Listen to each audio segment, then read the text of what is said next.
Les 3 films à voir cette semaine. Tu as aimé Mustang ou Les graines du figuier sauvage? Il faut absolument que tu vois Lire Lolita à Téhéran. Ce drame puissant réalisé par Eran Riklis raconte la lutte d'une enseignante, Azar Nafisi, qui tente de faire face à un climat politique répressif. Elle organise un cercle de lecture secret avec ses étudiantes pour continuer de lire des classiques occidentaux qui sont interdits par le régime. Un film basé sur une histoire vraie qui soulève des questions essentielles sur les acquis de nos droits et notre liberté culturelle. Ensuite, dans un tout autre registre, Novocaine, réalisé par Dan Berg et Robert Olsen. Cette comédie noire déjantée raconte l'histoire de Nathan, un homme ordinaire travaillant à la banque, mais avec une particularité, il est insensible à la douleur. Un jour, alors qu'il est à son bureau, des hommes déguisés en Père Noël kidnappent sa collègue pour qui il a un faible. C'est là que les choses dégénèrent et la situation se transforme en un enchaînement de bastons et de courses contre la montre pour récupérer sa crush. Bref, un mélange de suspense, d'humour noir et de situations absurdes à ne pas manquer. Enfin, le film 100 millions, signé Nat Dumont, raconte l'histoire de Patrick, un ouvrier syndicaliste qui hérite d'une fortune colossale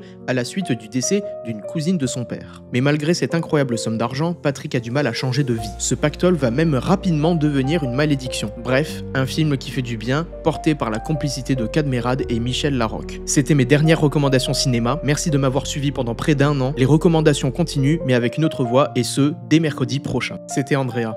Alors, tu vas aller voir lequel ?